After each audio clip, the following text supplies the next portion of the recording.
cada uno de ustedes. Y es maravilloso ver al cuerpo de Cristo, a la iglesia, reunidos en su casa para poder asimismo predicar la palabra del Señor, aprender de la palabra eterna de nuestro Señor Jesucristo. Siempre es importante e imperativo que cada persona traiga una Biblia a la iglesia.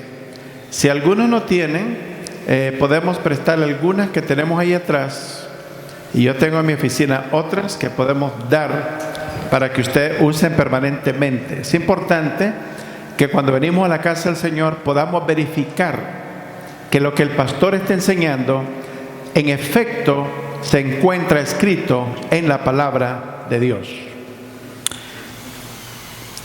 Al empezar en esta hora, quiero hacerles una pregunta. Tienen que responder con amén fuerte, firme, categórico, desde lo profundo de su corazón. ¿Quién es Jesucristo para ti?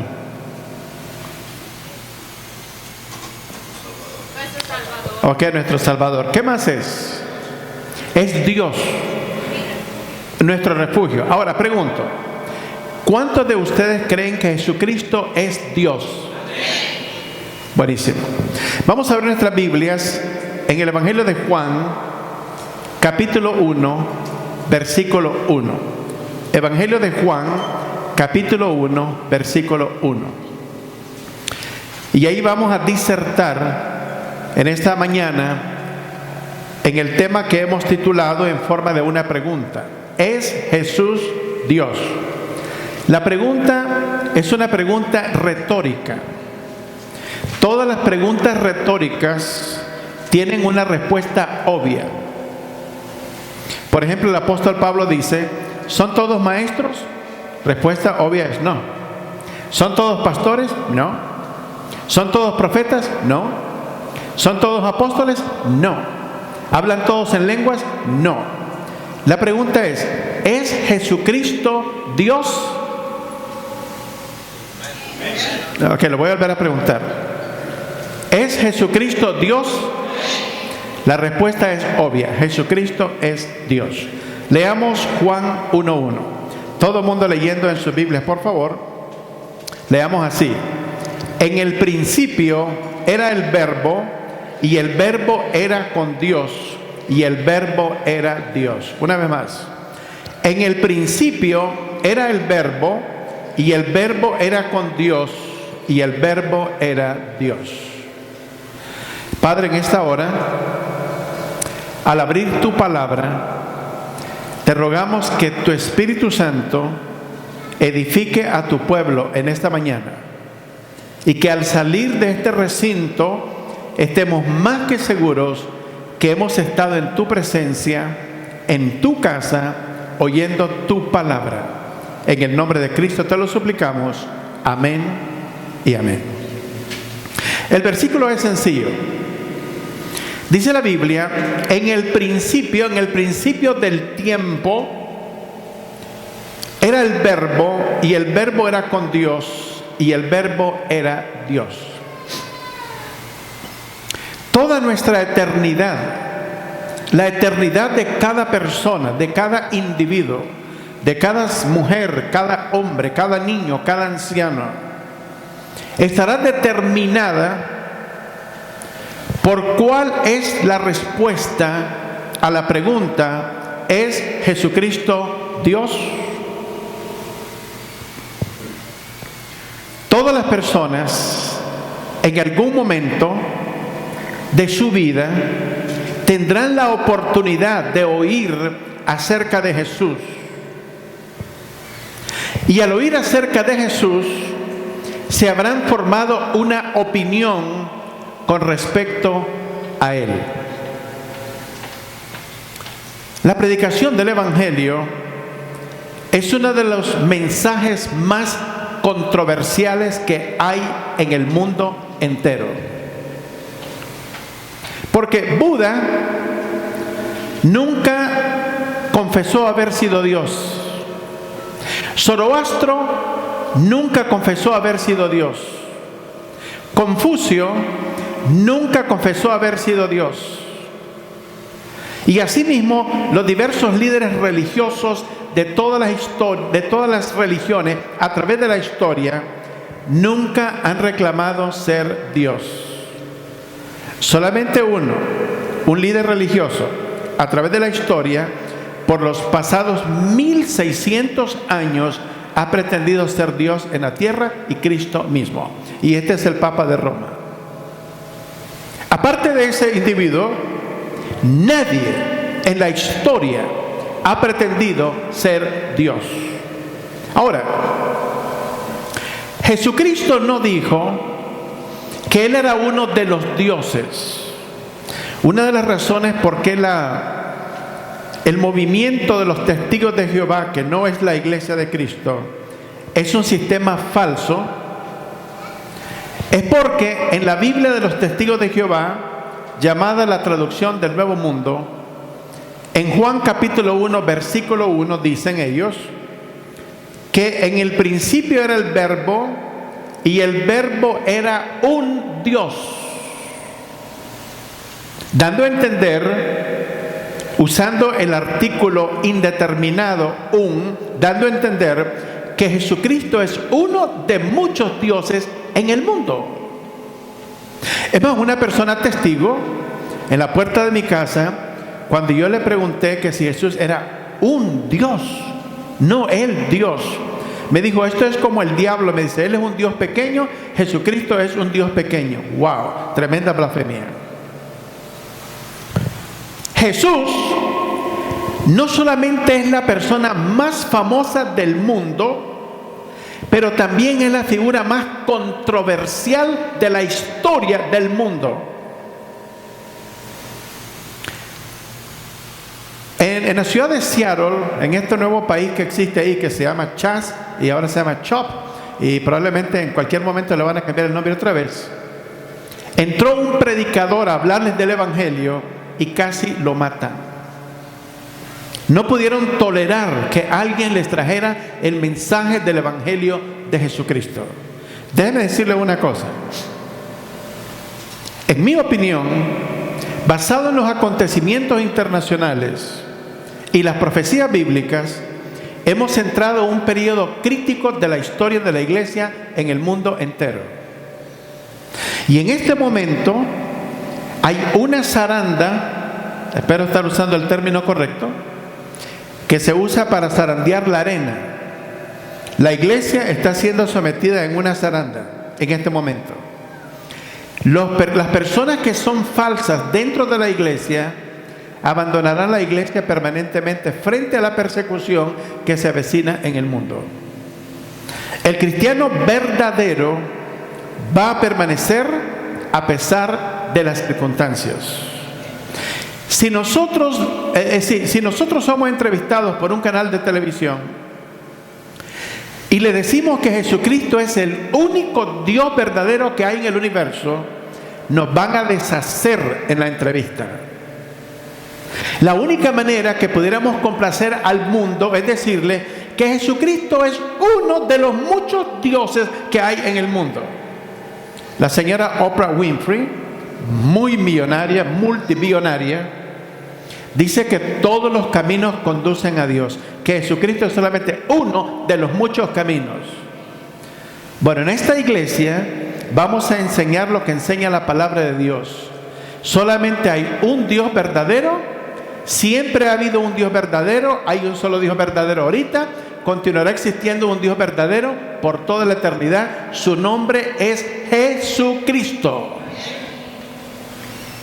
Juan capítulo 1, verso 1 representa el clímax de toda la Biblia, porque nos relata la divinidad de Jesucristo, el Hijo de Dios, la palabra misma de Dios encarnada, el creador de la vida y la esencia misma de la vida.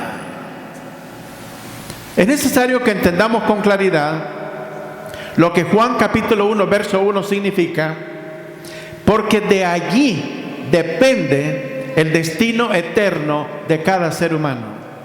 Lo que usted crea de Jesucristo, aquí sentado en esta iglesia, y allá escuchándonos a la distancia, lo que usted crea de Jesucristo determinará tu destino eterno, el cielo o el infierno.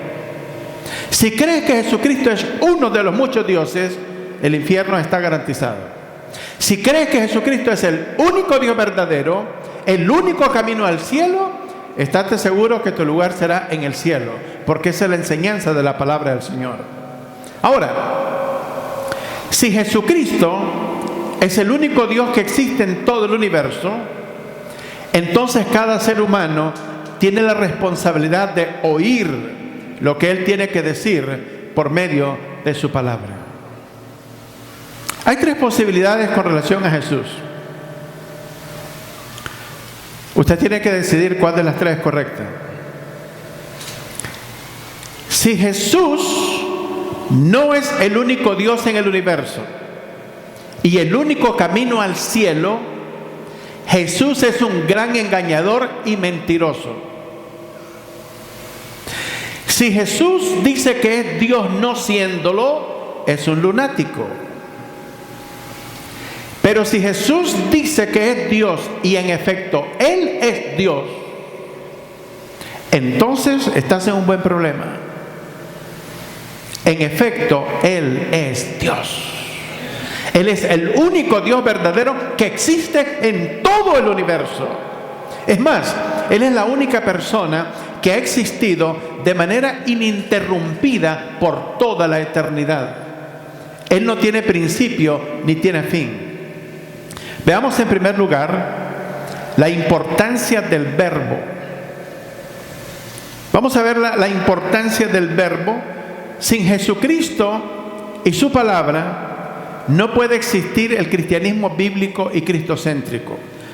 Vamos una vez más al texto bíblico de Juan 1:1. Vamos a tratar de memorizar ese texto bíblico, Juan 1:1. Leamos una vez más la palabra del Señor. En el principio era el verbo, y el verbo era con Dios, y el verbo era Dios. Ahora cierre su Biblia un momento y repítalo conmigo textualmente, todos. En el principio era el verbo. Correcto. La palabra clave dentro de este texto bíblico es la palabra verbo. El verbo es sinónimo de palabra. Por lo tanto, el texto bíblico se debe leer: en el principio era la palabra, y la palabra era con Dios, y la palabra era Dios. Si en una oración carecemos de un verbo, la oración carece completamente de vida. Si decimos, por ejemplo, en la ciudad de Gainesville, espacio, todos los días, ¿qué le falta a la oración? La acción. ¿Qué es lo que no sabemos que pasa en Gainesville todos los días? ¿Pero qué es lo que no sabemos? No sabemos qué es lo que pasa. Pero si yo digo, en la ciudad de Gainesville llueve todos los días, ¿qué pasa en la ciudad de Gainesville todos los días? Y si le agrego el adverbio torrencialmente, en la ciudad de Gainesville llueve torrencialmente todos los días. ¿Cómo llueve en la ciudad de Gainesville? Torrencialmente. El verbo es la acción. Con un verbo, en el modo imperativo, podemos decir el tiempo y la acción. Una sola palabra. Más de una vez en el comedor le tenemos que decir a nuestros hijos que se coman la comida. ¿Cómo le decimos en forma imperativa? ¡Cómetela! ¿Qué queremos que hagan? Que coma. ¿Cuándo? Una palabra, en el modo imperativo. Y regularmente los papás, cuando estamos enojados, hablamos en modo imperativo, ¿verdad? A veces también se le habla a la esposa en modo imperativo y ahí se mete a problemas, ¿verdad? Con los hijos está bien. El término palabra en gramática representa un sonido. En la Biblia, el término palabra representa algo más que un sonido. Representa existencia, actividad y poder para expresarse y hacer algo. Vayamos al libro de Isaías, capítulo 55, versículo 11. Isaías, capítulo 55, versículo 11.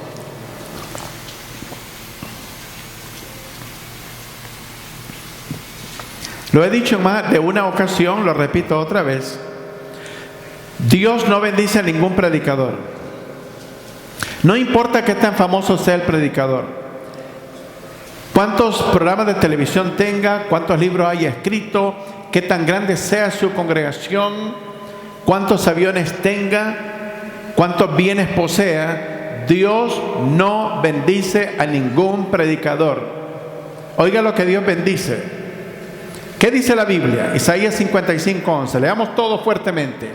Así será mi palabra que sale de mi boca, no volverá a mí vacía, sino que hará todo lo que yo quiero y será prosperada en aquello para lo que envíe. Mire bien, Dios bendice su palabra. Si el predicador pasa 30 minutos hablando de sí mismo, de sus éxitos, Dios no bendice eso. Dios bendice su palabra. La Biblia dice, la palabra que sale de mi boca, la palabra escrita de Dios, cuando es pronunciada por el predicador, no volverá vacía, sino que hará todo lo que quiero y será prosperada en aquello para lo que la envié. Desafortunadamente en muchas iglesias, las personas tienen centrada su mente en el predicador, en la persona del individuo, no en la palabra de Dios. Nuestro enfoque tiene que ser en la palabra de Dios. ¿Por qué? La palabra de Dios le pone fin a toda confusión y produce orden. Por medio de la palabra de Dios todo crece, todo tiene vida. El mundo es vacío. El mundo engaña, haciendo creer que puede llenar nuestros corazones. Pero ¿qué pasa? Produce un vacío más acentuado en nuestra vida. Y finalmente, los grandes famosos como Marilyn Monroe, Elvis Presley, aparecen muertos en sus cuartos con sobredosis de drogas. Porque la fama no fue suficiente para llenar su corazón. El dinero no fue suficiente para llenar su corazón.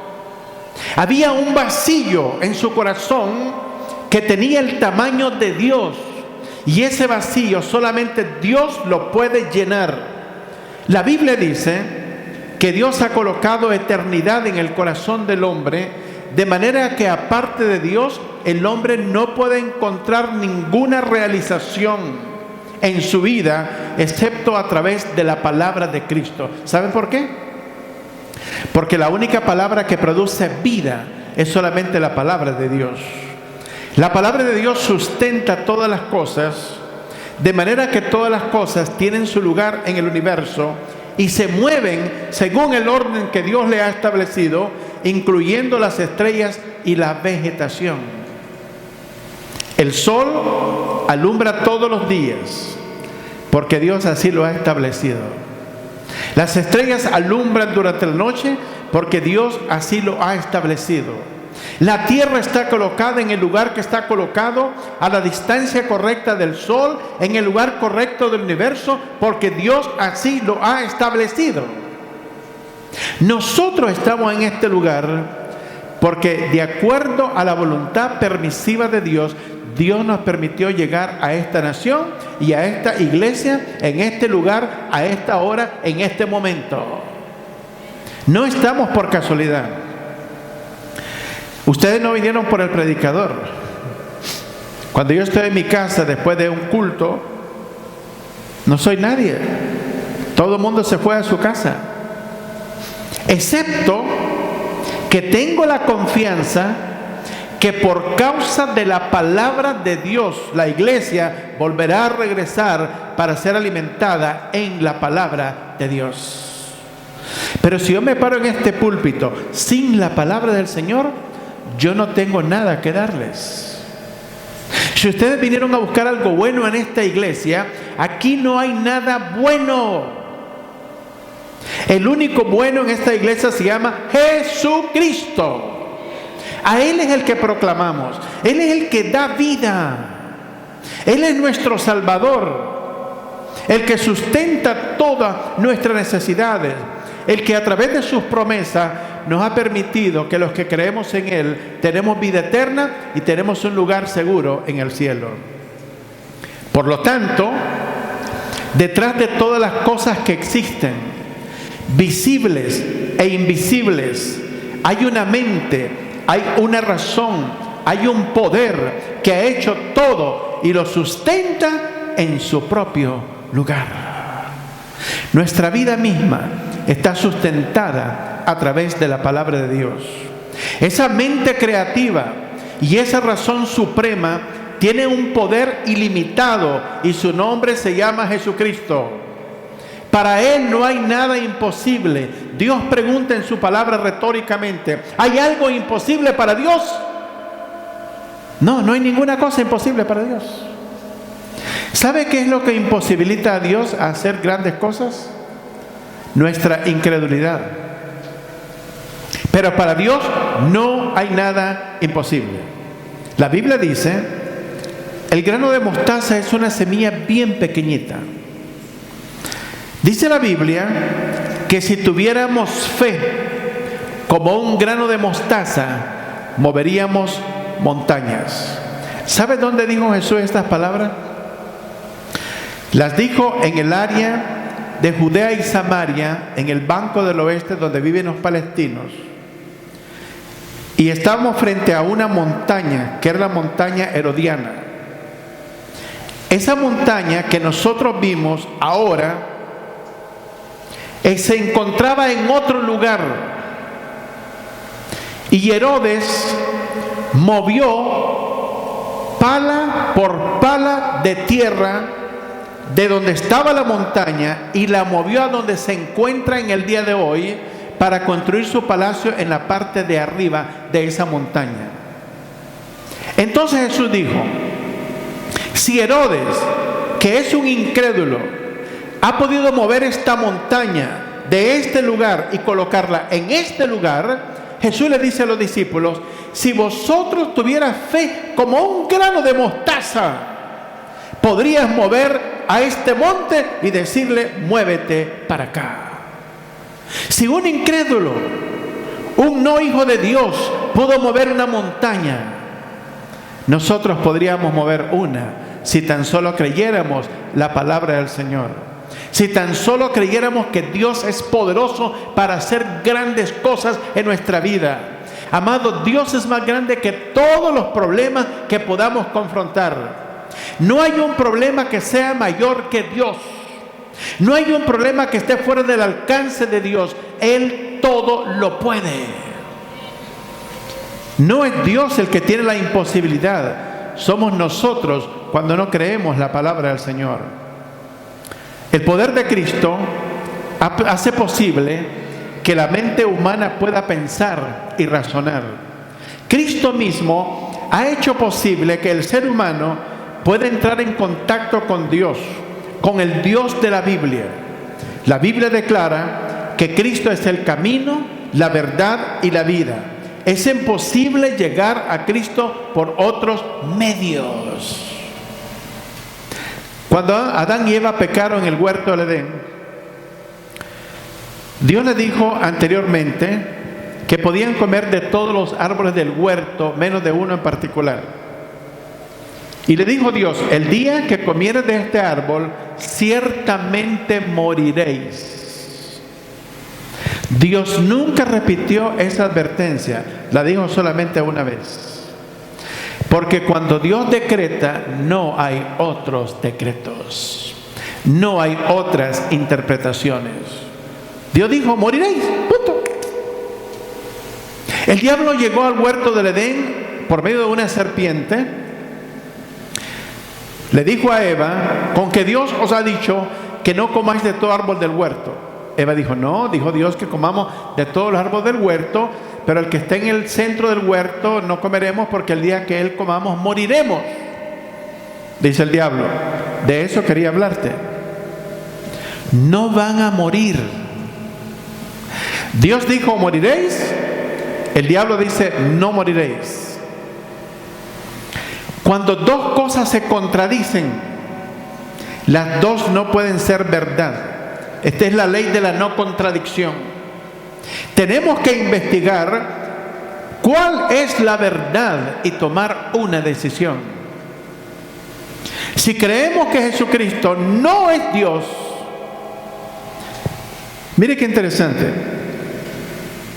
Hay personas dentro de la iglesia que creen que Jesucristo es Dios, pero no lo demuestran. Vamos a suponer que nosotros queremos ser doctores. ¿Qué tenemos que hacer para demostrar que queremos ser doctores? Sacar buenas notas en el high school, un 4.0 de GPA. Inmediatamente al salir, ¿qué debemos de hacer? Irnos a la universidad y quemarnos las pestañas estudiando los libros, estudiando todos los términos griegos de medicina o los que están en latín, y memorizar todo esto, volúmenes de libros por 4, 5, 6 años, dependiendo de la especialidad. Lo tenemos que demostrar con hechos, que realmente queremos ser médicos.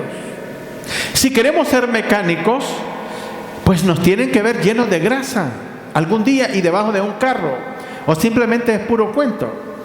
Probablemente somos mecánicos diésel, o sea, dice él, ¿verdad? Entonces, hay personas que dicen, yo creo en Jesucristo. Les digo, ¿podemos tener un estudio bíblico? No.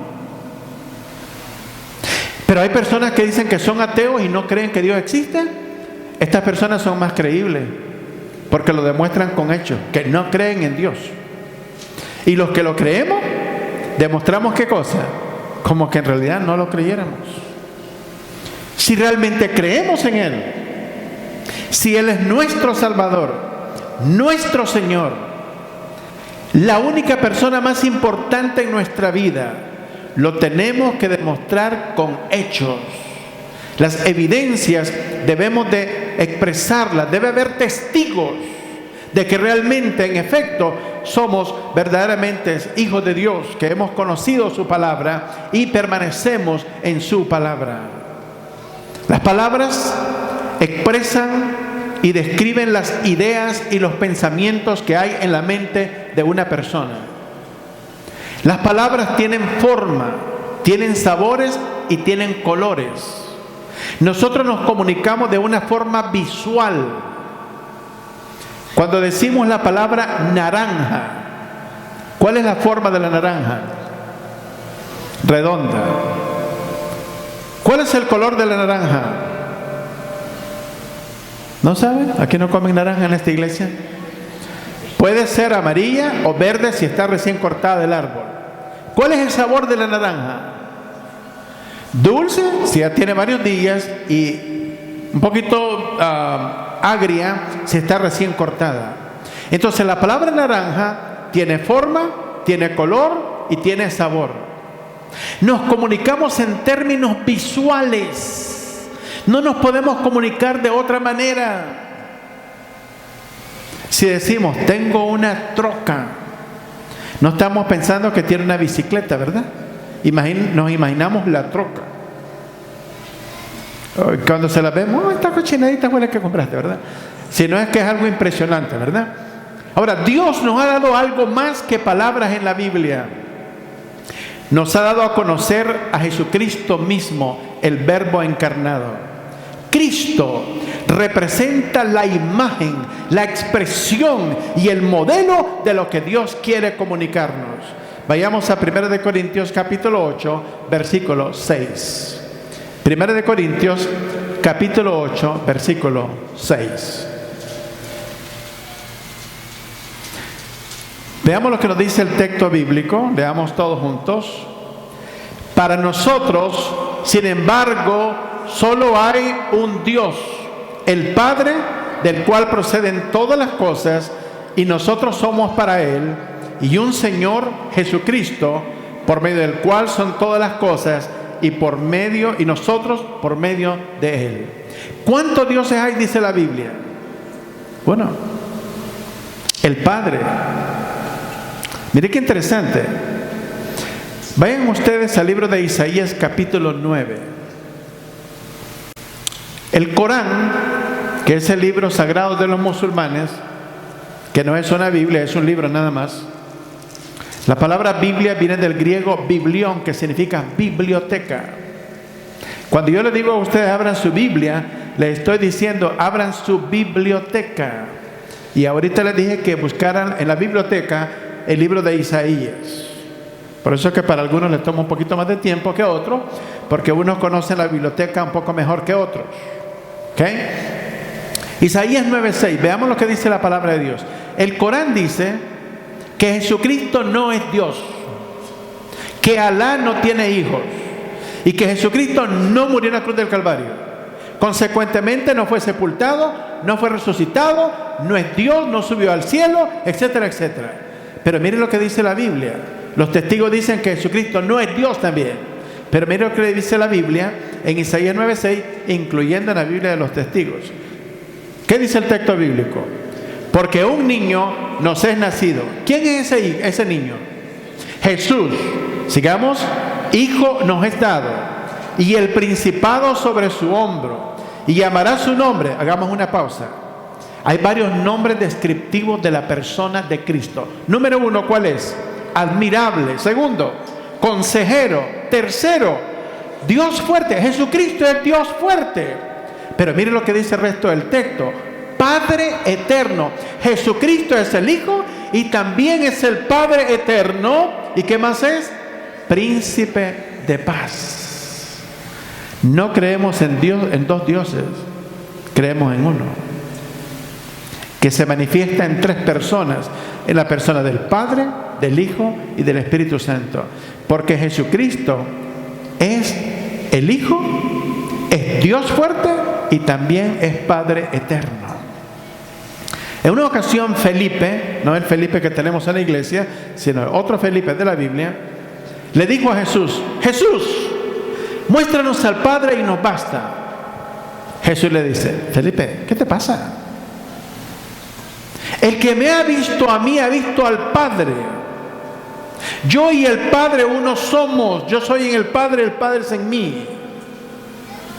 De manera que si me has visto a mí, has visto al Padre. Jesús y el Padre son uno. Miren qué interesante esto. En este versículo del libro de 1 Corintios 8:6 dice el apóstol Pablo: para nosotros, sin embargo, solo hay un Dios, el Padre, del cual proceden todas las cosas y nosotros somos para Él, y un Señor, Jesucristo. La palabra Señor en griego significa Dios, por medio del cual son todas las cosas y nosotros por medio de Él. Jesús es creador. Jesús creó todo el universo. Pero déjeme decirle esto: nosotros nunca veremos al Padre en espíritu. Su gloria es tan resplandeciente y tan monumental que si nosotros viéramos el rostro del Padre, quedaríamos inexistentes completamente, destruidos, como que nunca hubiéramos existido. Y como Él es el autor de la vida, no nos puede exponer a semejante peligro, porque sería autodestruirse a sí mismo, porque la vida que nosotros tenemos es la vida que Dios nos dio, porque Dios es vida. Para podernos introducir a Dios, Dios mismo toma la forma de hombre. En forma humana nos introduce Jesús al Padre. Porque por otro lado, Dios en espíritu no puede morir en la cruz del Calvario. No se puede clavar a un espíritu. Se necesitaba clavar a alguien físicamente, a alguien que derramara sangre por los pecados del mundo.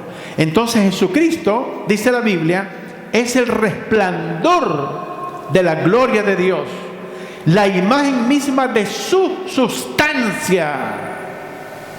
Cristo es todo lo que veremos por la eternidad. Dios en la forma del Hijo, Jesús manifestado en carne. Dios manifestado en carne.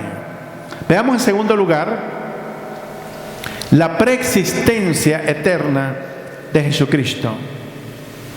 El término preexistencia significa existencia anterior de su manifestación en forma humana. Cristo es eterno. Jesucristo ha existido mucho tiempo antes de la creación de todas las cosas. En el principio no significa desde el principio. Jesucristo no fue creado. Jesucristo no tiene principio ni fin. Pero Él es el autor de todas las cosas. Él habita en la eternidad. Lo que Dios hizo fue tomar una fracción de la eternidad y la llamó tiempo. Y creó el espacio y creó la materia. Nosotros habitamos en el espacio, en la materia y en el tiempo. Pero el tiempo llegará a su fin. La materia llegará a su fin. Todo tendrá su fin. Y pasaremos a la eternidad. En Cristo, en el cielo, para los que hemos creído en Cristo. Y la eternidad para muchos en un lugar de condenación eterna por haber rechazado a Jesucristo como el Señor y Salvador de su vida. Jesús es el principio y el fin de todas las cosas. Su existencia ha sido continua desde la eternidad por los siglos de los siglos y hasta la consumación de los siglos. Vayamos al Evangelio de Juan, capítulo 17, versículo 5. Evangelio de Juan, capítulo 17, versículo 5.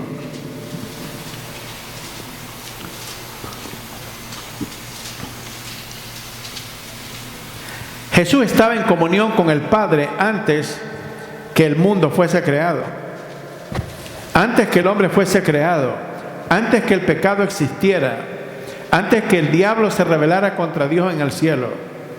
Él estaba en comunión con el Padre. Veamos lo que dice el texto, Juan 17:5.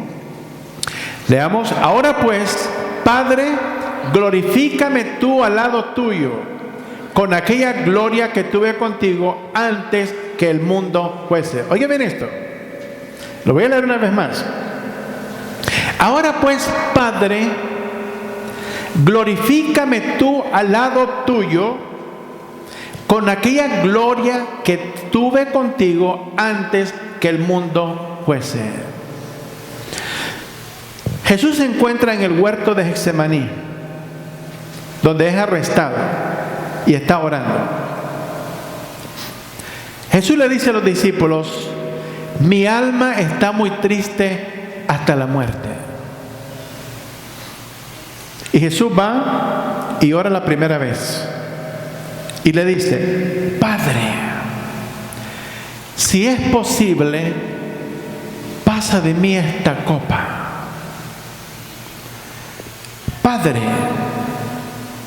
si hay alguna manera en que el mundo pudiera ser salvado,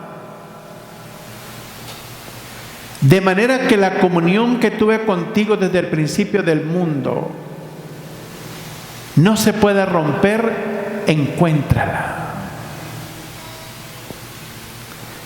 Dice la Biblia que el estado de Jesús emocional y mental es tan tal que sus vasos capilares se rompen y empieza a sudar gotas de agua mezcladas con sangre. Y luego vuelve a orar una segunda vez. No es que Jesús tiene miedo a la cruz. No es la cruz el problema. Es la comunión que él ha tenido con el Padre por toda la eternidad. Y le vuelve a decir, orando por segunda vez: Padre, si es posible, pasa de mí esta copa. Porque él sabe que va a haber una ruptura en la cruz del Calvario. El justo muriendo por los injustos. Él se hizo pecado por nosotros para salvarnos. Y está a punto de romperse la comunión entre el Padre y el Hijo. Pero si no puedes, Padre, que sea hecha tu voluntad y no la mía. Y no hay otra manera de salvar al mundo, de redimirlo, solamente a través de la muerte de Cristo en la cruz del Calvario. Y cuando Jesús está en la cruz expiando por los pecados del mundo, el Padre quita su mirada del Hijo en la cruz. Jesús siente la ruptura de la relación y clama estas palabras: Elí, Elí, lama sabactani. Dios mío, ¿por qué me has desamparado? Hubo una ruptura de la relación entre el Padre y el Hijo que había habido por toda la eternidad. Y tú y yo somos culpables de eso. Y usted que me ve a través de este programa, todo el mundo es culpable. Somos criminales. Somos responsables de la muerte de Jesús por causa de nuestros pecados. Si tuviéramos que presentarnos delante de Dios, somos culpables y estamos condenados eternamente. Pero Jesús, en su misericordia, murió por nosotros para limpiarnos de nuestra maldad, de nuestros pecados y de nuestra culpabilidad, y en la cruz clavó la sentencia de condenación que había para nosotros y nos perdonó. La deuda ha sido pagada. Ahora hemos nacido de nuevo y nuestros nombres están inscritos en el libro de la vida con letras indelebles. Y ahora estamos seguros que el día que muramos, nosotros iremos a estar con el Señor por el resto de la eternidad. No por tus méritos y los míos, por los méritos sacrosantos de Jesucristo, que murió y dio su vida por nosotros en la cruz del Calvario. ¿Cuántos dicen amén? Juan capítulo 8, versículo 58. Jesús se encuentra con los fariseos y estas son las palabras que le dice a ellos. Juan 8, 58. Veamos lo que dice el texto bíblico. Jesús les dijo, leamos todos: de cierto os digo, antes que Abraham fuese, yo soy. Y los fariseos se quedaron asustados. ¿Estás loco, Jesús? Ni siquiera tienes 50 años de edad y tú eras antes de nuestro padre Abraham. Jesús le dice estas palabras hace 2000 años.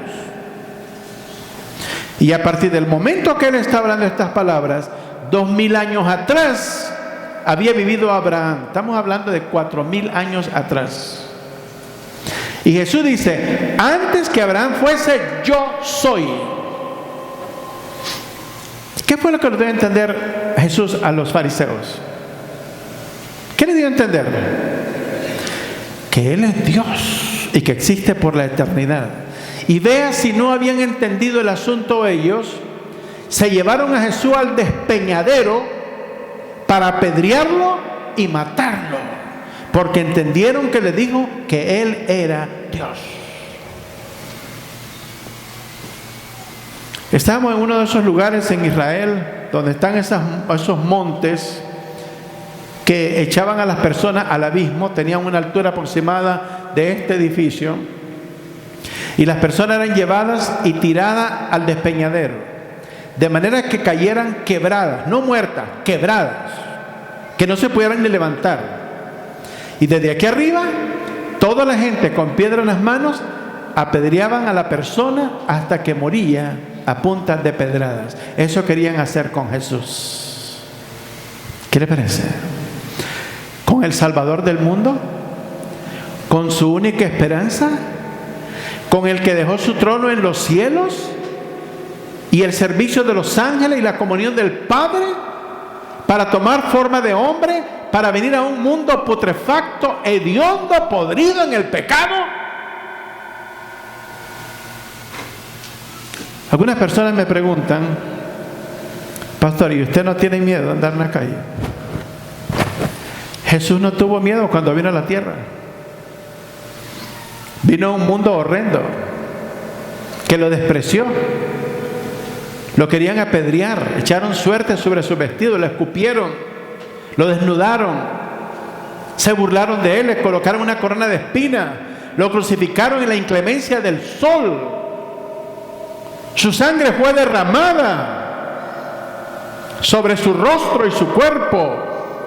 Fue cruzado con una lanza de un lado a otro, hasta romper la bolsa que cubre el corazón, de manera que salió agua mezclada con sangre. Él tomó los más altos riesgos. Vino a un mundo controlado por Satanás, pero vino para salvarnos. Si Él tomó ese riesgo, ¿quién soy yo para no tomar ninguno? Por la salvación de las personas. Un policía de raza negra en Washington se acercó a una persona que estaba protestando y le dijo: mija, yo soy negro.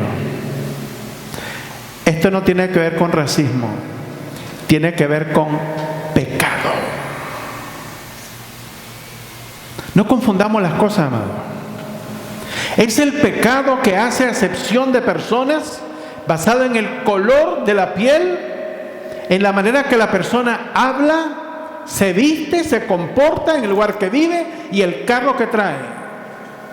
Si usted trae un carro que se mueve para todos lados en un semáforo y viene con gorra volteada para atrás y tatuado y viene con aretes en la oreja, en la boca, en la lengua y por todos lados, pues claro, usted se mira raro. Pero el problema no es racismo, amado, en Estados Unidos. Estados Unidos es un país bueno, un país extraordinario. Dígame por favor, ¿cómo estamos nosotros aquí? Nos venimos aquí por el ideal de la libertad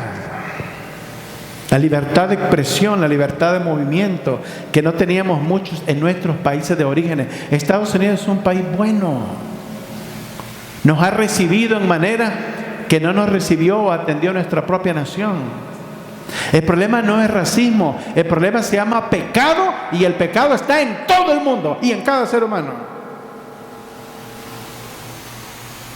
Más adelante veremos el asunto de la justicia y la injusticia desde el punto de vista de la Biblia, y veremos que cada persona se encuentra en un tremendo problema al no recibir a Jesucristo como el Señor y Salvador de su vida.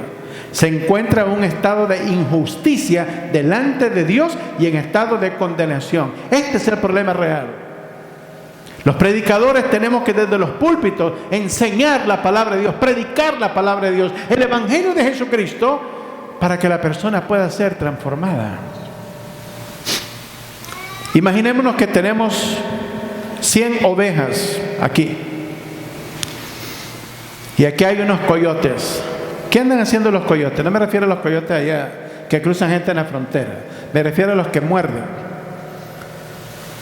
Y agarramos estos coyotes y nos armamos con unas ametralladoras. ¿Habremos resuelto el problema? No. ¿Sabe por qué? Porque el coyote continúa siendo coyote.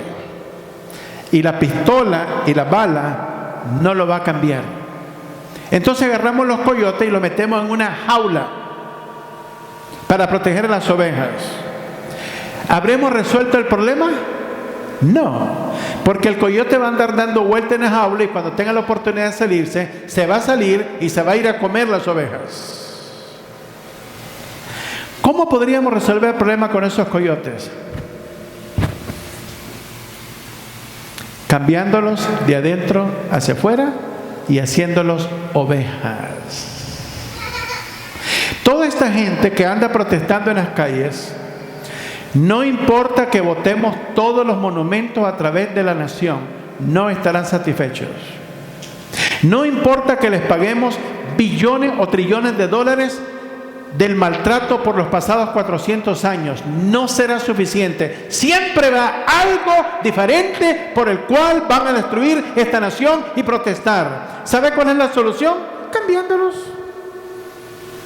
Cambiándolos de incrédulos a creyentes en la palabra del Señor, y las demandas se terminarán, porque se darán cuenta que Jesucristo es el único que llenará sus corazones. ¿Quiere quiero decir con esto que no hagamos alguna reforma? Sí. Pero esa no es la solución. Las leyes no cambian a los hombres. Déjeme decirle algo.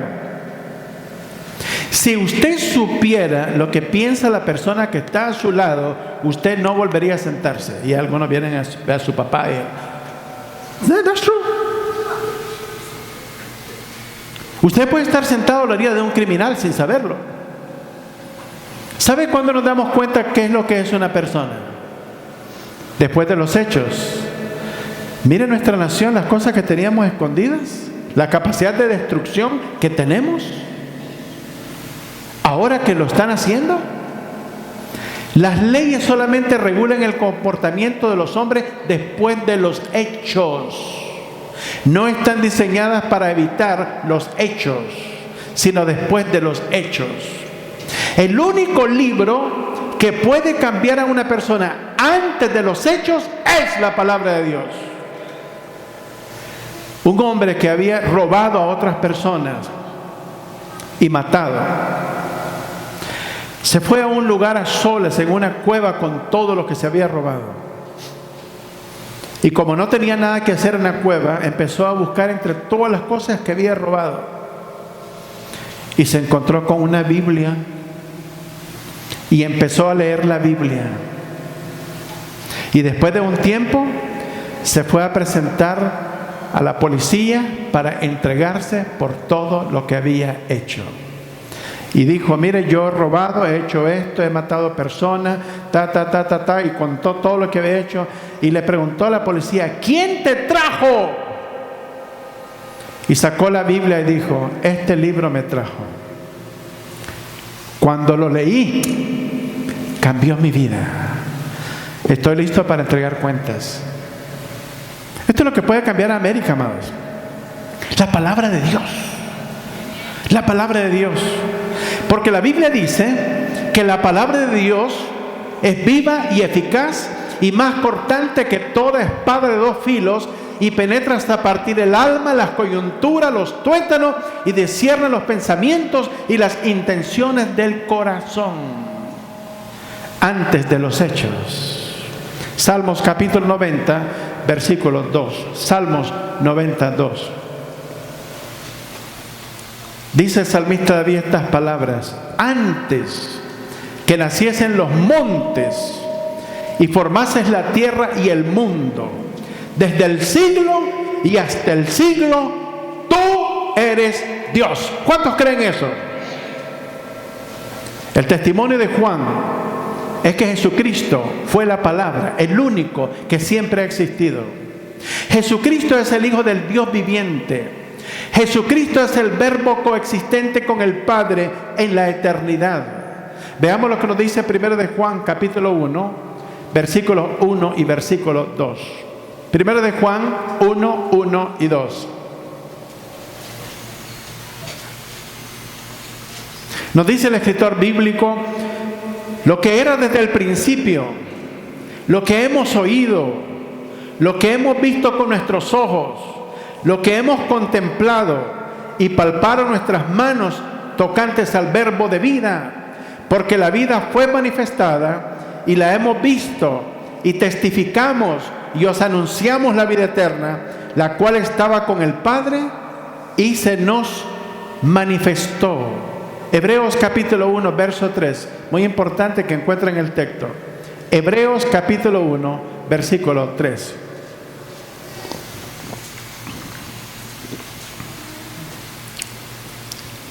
Ve lo que dice la palabra del Señor. Jesús, el cual, siendo el resplandor de su gloria y la imagen misma de su sustancia, y quien sustenta todas las cosas con la palabra de su poder, habiendo efectuado la purificación de nuestros pecados por medio de sí mismo, se sentó a la diestra de la majestad en las alturas. Cristo es el resplandor de la gloria de Dios, la imagen misma de su sustancia, quien sustenta todas las cosas con la palabra de su poder. En las casas tenemos más espejos que Biblias. Tenemos espejos en los cuartos, espejos en la sala, espejos en el baño, más que una Biblia. Estamos más interesados en saber cómo nos vemos físicamente, pero no estamos interesados en saber cómo nos vemos internamente. Y el único espejo donde nos podemos ver como lo que realmente somos es solamente a través de la palabra de Dios. Yo tengo solo 2 espejos. Uno en el baño, que es el que me miro en cuanto me levanto, y el otro después que me bañé y estoy listo para irme a la calle para revisar si las cosas andan bien. Solamente 2. Algunas veces me levanto y me quedo asustado porque no me puedo reconocer.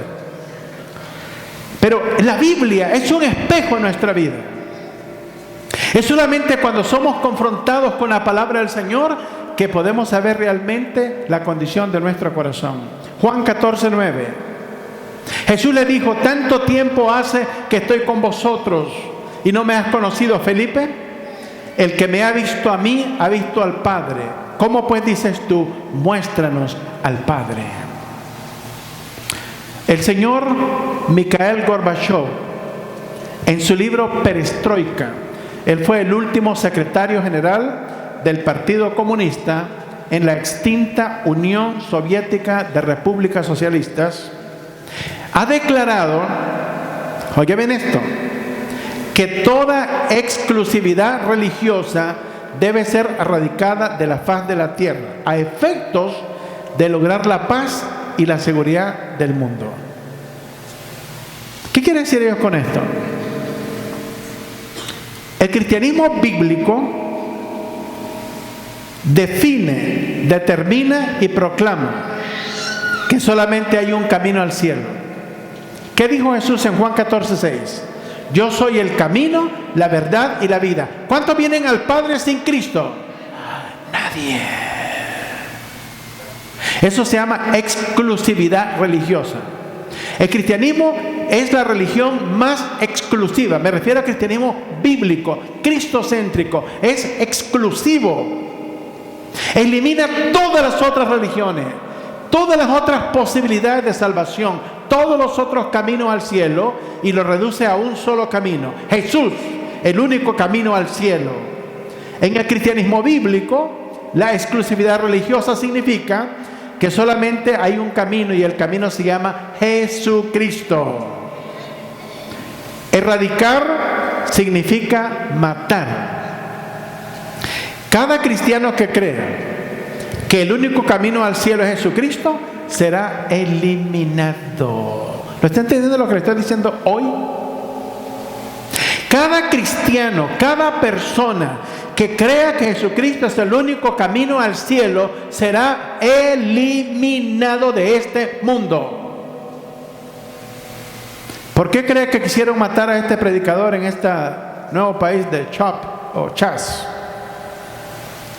Por la exclusividad del mensaje, que solo hay un camino. Si usted no está dispuesto a pagar el precio, usted se va a correr muy pronto de esta iglesia, a menos que usted en verdad sea un verdadero hijo de Dios, nacido de nuevo. Hay personas que una vez un predicador fue a encontrar a una persona que se había ido de la iglesia como por 5 años. Este era un nuevo pastor. Y le dijeron: pastor, mira, usted que es el pastor, vaya a buscar a este hermano que se ha ido desde hace 5 años. Y el pastor fue y habló con él. Le dijo: hermano, he escuchado que usted se ha apartado de la iglesia por 5 años. Dijo: es verdad, pastor, me he apartado. Me enamoré del mundo y me aparté de los caminos del Señor. También me he dado cuenta que usted es un gran borracho, que anda tirado por las calles, que todo el mundo lo ve. Pastor, you got me, es verdad, ahí he andado tirado, pero las cosas de la vida, pero voy a dejar esas cosas para hacer las cosas correctas. Voy a ir a la iglesia y voy a dejar de tomar. Y llegó a la iglesia y la congregación le dijo: pastor, wow, ¿cómo le hizo para hacer venir a este hermano otra vez a la iglesia después de 5 años? Dice: no hice nada. El tipo lo que vino a meterse a la jaula otra vez. Porque él ha venido para hacer las cosas que son correctas. No ha venido para que Cristo transforme su vida. Si usted viene religiosamente a la iglesia porque le dan ray, porque vive en la casa de algunas personas que son cristianos o porque es menor de edad, es probable que en cualquier momento usted no ponga un pie más en este lugar. ¿Sabe la única manera que lo pondrá aquí permanentemente? Es solamente si usted ha nacido de nuevo. Es si usted sabe quién es Jesucristo. Es si usted ha determinado en su corazón si Jesucristo es Dios o no. Si Jesucristo es tu Salvador o no. No vas a caminar por la opinión de otros y la conducta de otros. Lo vas a hacer porque crees que sin Cristo no hay salvación. Que sin Cristo estás condenado. Esa es la única manera de poder ser transformado. Tenemos que tener convicción personal. De manera que eso significa que el cristianismo bíblico es una religión verdadera.